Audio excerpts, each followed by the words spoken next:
The slow, agonising death of AEW keeps on rolling, baby. You know what time it is. It's time to tune it because who would want to watch this show? AEW is no longer the cool alternative to WWE. In my eyes, it never was, but you know what? For a few years there, a lot of people did like it, and even the people that used to like it slash love it are done. Alright, they're done. You look at the arenas now in AEW, not only are they half empty and half's probably putting a few too many bodies in there, they are like clinically depressed. It's almost like these people were paid to go there and it was like, right, show the most the least enthusiasm you've never shown in your life. Just absolutely tragic. Anyway, the crowd is dead throughout this show. Nothing happening on this show. Just really bad. It's the go home show to Full Gear. Everybody is turned. You get a few mark like Wrestle Headlines continues to give these shows like nines and eights. Don't understand how, but anyway. We begin the show with November Rain video package here. November to remember. It's a November to forget for AEW. It's really 21 days we are into this month, and Jesus, it's been bad. But we're in Reading, Pennsylvania. Tony Schiavone, Excalibur, and Matt Menard on commentary. We then have an 8-man tag team match. Yeah. Kicking off the show, I mean, it is. There's a bit of cold snap in the UK right now, and my sinuses are awful, but when it gets cold or too warm, my nose will go, and I feel like I'm getting a bit of a cold, so yeah, don't know if it's the sinuses, it feels like the sinuses, but it could be a cold coming on, so bear with us guys for this video, and probably the few videos in the near future with me in it, because if I'm going to have to sneeze, I'm going to have to sneeze, folks, but we've got an 8-man all-star tag team match. We've got Ricochet. We made a video on Ricochet earlier on today. Ricochet is just a liar. He's talking about guys sexualizing his wife. He's talking about the fact he basically told everyone that's even stuck by him to go fuck themselves. He turned around and said that he's going to carry companies. Three ridiculous things to say. Your wife posts naked pictures of herself. No one does that. All right. No one. He says people are sexualizing your wife. If you're a man, right, or a woman, and you're posting like barely clothed / naked photographs, no one's sexualizing you, you're sexualizing yourself. Alright, let's get that twisted. Sexualizing things for me is when you post like an entirely innocent image and people like use AI or recreate it in a sexual manner. They're not sexualizing his wife. If his wife is like it'd be like a porn star suggesting that they're being sexualized. It's like, hold on here, no. Look at your line of work. And I'm not comparing Samantha Irvin to a porn star, right? Even though I said there are similarities. It's like, just don't post those photos and then because then you're giving these people ammunition. It's like Ricochet in his wee meltdown in the past week has just contradicted himself about 100 times, folks. Alright? The person that's sexualising Samantha Irvin the most is herself. And Ricochet called everyone else simps. Yeah, there's a lot of simps out there in the wrestling world paying OnlyFans subscriptions to these fucking women. And maybe wrestlers as well, in Rob Van Dam's case. Only wrestlers. But Ricochet's a shimp, man. See when she posts like a suggestive, seductive picture, man, he's in there.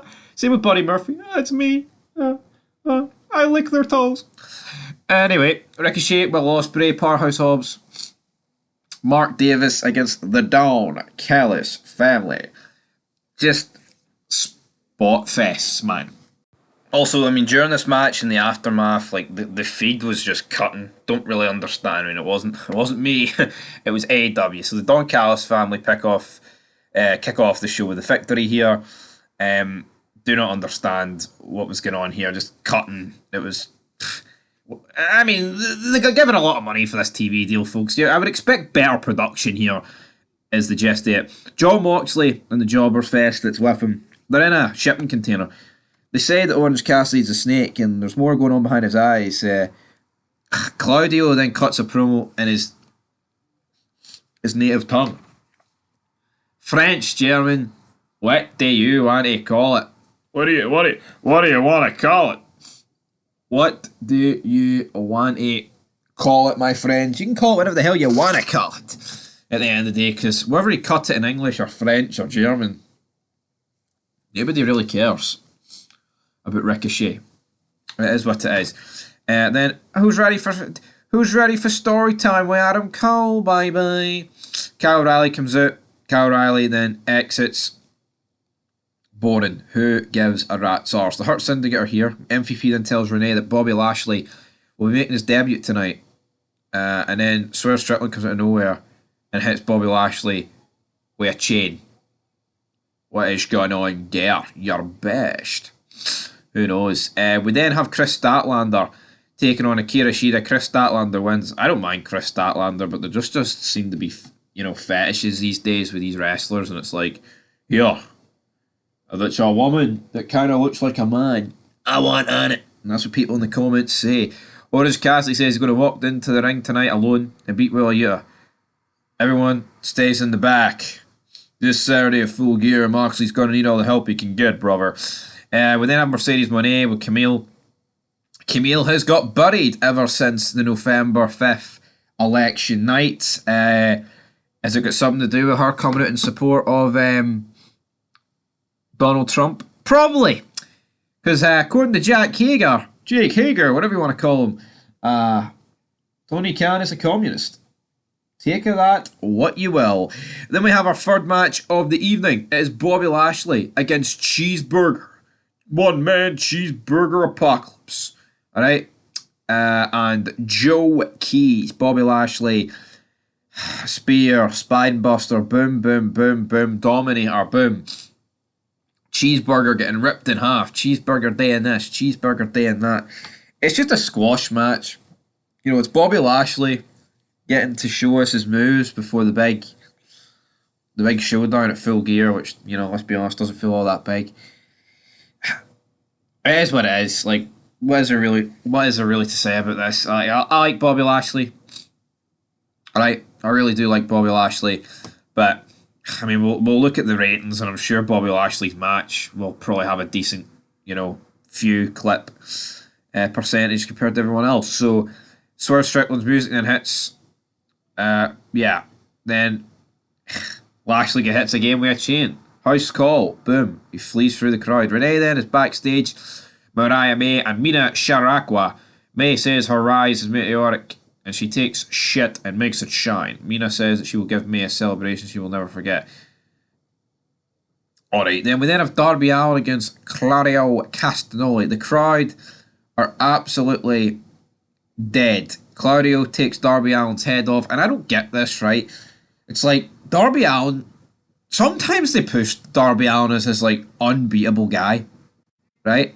Absolutely unbeatable guy, and then there's other times, it just feels like the guy gets absolutely jobbed out, really jobbed out. I don't really understand what's going on, but anyway. That's what happens. Yeah, brilliant. He lost clean, there was no outside interference. And I like Claudio. Ugh, I say I like Claudio, right? I think he's boring as fuck, right? But he's a big guy. He has a look to him. If he's got a mouthpiece, he could definitely do something in AEW. And a guy of his size beating Darby Allen is no issue for me. But it's just the inconsistencies of the booking that is an issue. Renee's then backstage with Private Party. We're not going to give away our strategy. The Walmart guys, the Cascal guys, who gives a fuck? Right, MJF then pulls up in his car. He says, Roderick Strong grew up trailer park trash. 2 alcoholic parents. His mother shot his father right in front of him. Woof. MJF then points out that Adam Cole is a narcissistic sociopath, but Cole does care about Strong. And I said, I want you to watch me batter him. I'm going to send him back to his trailer park and wish that his mother didn't shoot his father, but shot him instead. MJF... But see, no, what the problem is for me though, right? MJF seems to be the only guy in AEW that can say edgy stuff. Oh, but Max Caster said this on his rap. I don't care about his rap, alright? I really, really fucking don't. But let's just be honest, right? Why can't anyone else say anything controversial? See, if you're the only guy on the wrestling show that says stuff that's controversial, that's going to make you seem a lot better than everyone else. Oh, he's edgy. And I get it. If everyone was edgy, it would lose its appeal real fucking fast, just like the flippy dippy shitey wrestling does. But MJF's not that good. I mean, as good as I thought these lines were, and they were decent, at the end of the day, folks, it's like, what would end here? I don't even know if this is true about Roderick Strong. I'm going to assume it is. The Rizzler will be ringing the bell at Full Gear. 0R. Hi, that's brilliant. Tony Schiavone's here with the Undisputed Kingdom. Oh, MJF's been spoon-fed. He's had the silver spoon rammed up his arse. Strong's like, I'm going to make you feel everything on Saturday. I'll break your back. I'll make you humble. Jack Perry attacking Menard on Collision is shown. Perry says, I'm more alike than Big Danny Garcia realises. But then Garcia takes a big crowbar to his headlights. Tomohiro Ishii, Jericho are here. The contract signing for Saturday. Jericho says he wants his legal team to review the contract. And then he's just got a bunch of I mean, this is fucking awful, man. Honestly. Jesus, Mary Christ. Awful. When they had a video package of Julia Hart interrupting Jamie Hayter. Again. This whole bow and arrow stuff.